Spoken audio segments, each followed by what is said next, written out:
Hi friends, ನಮಸ್ತೆ. Welcome to my channel. ನಾನು ಇವತ್ತು ನಿಮ್ಮನ್ನು ಸೂರ್ಯ ದೇವಸ್ಥಾನಕ್ಕೆ ಕರ್ಕೊಂಡು ಹೋಗ್ತಾ ಇದ್ದೀನಿ. ಇದು ಉಜಿರೆಪೇಟೆ. ನೀವು ಉಜಿರೆಪೇಟೆಯಿಂದ ಎಡಕ್ಕೆ ತಿರುಗಿದರೆ ಸೀದಾ ರೋಡು ಸೂರ್ಯ ದೇವಸ್ಥಾನಕ್ಕೆ ಹೋಗುತ್ತೆ. ಇದು ದೇವಸ್ಥಾನ ಮೊನ್ನೆ ಅಷ್ಟೇ ಜೀರ್ಣೋದ್ಧಾರ ಆಗಿದೆ. ಭಾರಿ ಚಂದದ ದೇವಸ್ಥಾನ, ಜನಾರ್ದನ ಸ್ವಾಮಿ ದೇವಸ್ಥಾನ. ನೋಡಿ ಎಷ್ಟು ಚೆಂದ ಇದೆ ದೇವಸ್ಥಾನ ನೋಡಲಿಕ್ಕೆ. ರೋಡು ತುಂಬ ಹಾಳಾಗಿದೆ, ಫುಲ್ ಕಾಡೆ ಎಲ್ಲ. ಇವಾಗೆಲ್ಲ ಮಳೆ ಎಲ್ಲ ಬಂದುಬಿಟ್ಟು ಫುಲ್ಲು ಕೆಸರೆಲ್ಲ ಆಗಿಬಿಟ್ಟಿದೆ.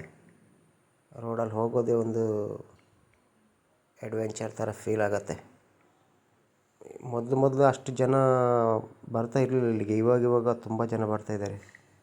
ಇಲ್ಲಿ ನೋಡಿ, ಮತ್ತು ಫುಲ್ಲು ಕಾಡು ಪ್ರದೇಶ. ಇದು ನಾಗಬನ. ಈ ದೇವಸ್ಥಾನ TV9ನಲ್ಲಿ ಹೀಗೂ ಉಂಟೆ ಕಾರ್ಯಕ್ರಮದಿಂದ ಒಮ್ಮೆಲೆ ಪ್ರಸಿದ್ಧಿಗೆ ಬಂದ ದೇವಸ್ಥಾನ. ತುಂಬ ಚೆನ್ನಾಗಿದೆ. ಇಲ್ಲಿ ಸದಾಶಿವರುದ್ರ ದೇವರನ್ನು ಪೂಜೆ ಮಾಡ್ತಾರೆ. ಇದು ನೋಡಿ ಹೊರಗಿನ ಪ್ರಾಂಗಣ ಎಷ್ಟು ಬ್ಯೂಟಿಫುಲ್ ಆಗಿದೆ. ಇಲ್ಲಿ ಚೀಟಿ ಮಾಡ್ಕೊಳ್ಬೋದು. ಹಾಗೆ ಮುಂದೆ ಹೋಗ್ತಾ ದೇವಸ್ಥಾನನ ದರ್ಶನ ಮಾಡ್ಬೋದು. ಇಲ್ಲಿ ನೋಡಿ ಎಲ್ಲ ಕಾಯಿನ್ ಎಲ್ಲ ಇಟ್ಟು ಏನೋ ಮಾಡ್ತಾಯಿದ್ದಾರೆ. ಇದೆಲ್ಲ ಮೊದಲು ಇರಲಿಲ್ಲ, ಇವಾಗ ಜನಗಳು ಸ್ಟಾರ್ಟ್ ಮಾಡಿದ್ದಾರೆ. ಇಲ್ಲಿ ಮಣ್ಣಿನ ಹರಕೆ ತುಂಬ ಜನ ಹೊತ್ಕೊಳ್ತಾರೆ. ಅದಕ್ಕೆ ಭಾರಿ ಫೇಮಸ್ ಈ ದೇವಸ್ಥಾನ. ಮತ್ತು ಒಳಗಡೆ ಎಲ್ಲ ಮೊಬೈಲ್ ಅಲೌಡ್ ಇಲ್ಲ, ಹಾಗಾಗಿ ವಿಡಿಯೋದಲ್ಲಿ ಶೂಟ್ ಮಾಡಲಿಕ್ಕೆ ಆಗಲಿಲ್ಲ.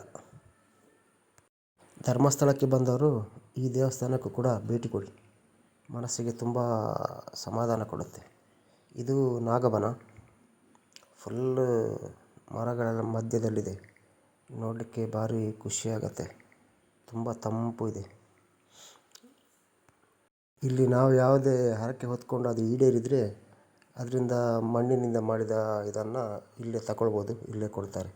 ಇದು ದೇವಸ್ಥಾನದ ಮೇಲ್ಗಡೆಯಿಂದ ವ್ಯೂ ಎಷ್ಟು ಚೆಂದ ಕಾಣಿಸ್ತಿದೆ ನೋಡಿ. ಇವೆಲ್ಲ ಅಂಗಡಿಗಳು. ಈ ರಸ್ತೆ ಮಣ್ಣಿನ ಹರಕೆ ಕೊಡ್ತಾರಲ್ಲ ಅಲ್ಲಿಗೆ ಹೋಗ್ತದೆ. ಇದು ಪುಷ್ಕರಣಿ. ಲಾಸ್ಟ್ ಟೈಮಲ್ಲಿ ಫುಲ್ ನೀರಿತ್ತು. ಈ ಸಲ ನೀರು ತುಂಬ ಕಮ್ಮಿ ಆಗಿದೆ. ಮಳೆ ಇನ್ನೂ ಸ್ಟಾರ್ಟ್ ಆಗಬೇಕಲ್ವ, ಇನ್ನು ಸ್ವಲ್ಪ ಸಮಯದಲ್ಲಿ ಫುಲ್ ಆಗುತ್ತೆ ನೀರು. ಎಲ್ಲೂ ಕೂಡ ಮೊಬೈಲ್ ಯೂಸ್ ಮಾಡಲಿಕ್ಕೆ ಇಲ್ಲ ಅಂತ ಬೋರ್ಡೆಲ್ಲ ಹಾಕಿದ್ದಾರೆ. ಆದರೂ ನಿಮಗೆ ಸ್ವಲ್ಪ ತೋರಿಸೋಣ ಅಂತ ವಿಡಿಯೋ ಮಾಡಿದ್ದೀನಿ. ಫುಲ್ ಕಾಡು. ನಮ್ಮದು ಹರಕೆ ಈಡೇರಿದ ಮೇಲೆ ಇಲ್ಲಿ ತಂದು ಹಾಕ್ಬೋದು ಅದನ್ನು. ಮಣ್ಣಿಂದು ಏನು ಹರಕೆ ಹಾಕಿರ್ತೇವೆ ಅದನ್ನು.